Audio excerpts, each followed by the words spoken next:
Selamünaleyküm aziz yurttaşlar. Bugün Birleşken Devletler Teşkilatı'nın Erikli Ayrımcılık Karşı Turuş Komitesi'nin Xitayını közden keçiriş yığını bugün resmi başlandı.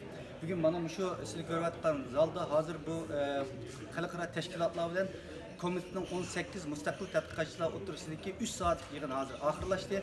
Bir yerde Hong Kong'dan, Tibet'nin, Uygur'un ve şundaklı halkaralık teşkilatlardan 18 tane teşkilat bilen komitenin azaları özra fikir anlaştırdı. Biz dokladlarımızı sunduk.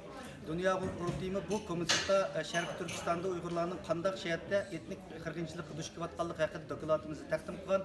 Bugün bir yerde 5 minutlık bir söz kılıç hakkımız oldu. Onun dekin bir yerde concentration camp meselesi, jibeli ceza lagır meselesi, Uygurların dini itikat erkinlik meselesi ve şu siyasi, içtimai, medeniyet haklarının kayısı ziyarette besim uçuravatkan, ayrımcılık uçuravatkan meselelerini bir yerde sözlep ottuk. Onun dekin komite azaları Uygurlar hakkında Uygurların terakkiyat avali, iktisadi medeniyet avali, hatta çeteldeki Uygurların ki Uygur okuyucularının Xitay'a kaytırılış avali ve şundakla Kazakistan okşaydan koşun devletlerinin Uygurlar'a bulgan pozisiyası, okşaydan meselelerine ait kızıkarlık suallarını sordu, ona cevap verdik.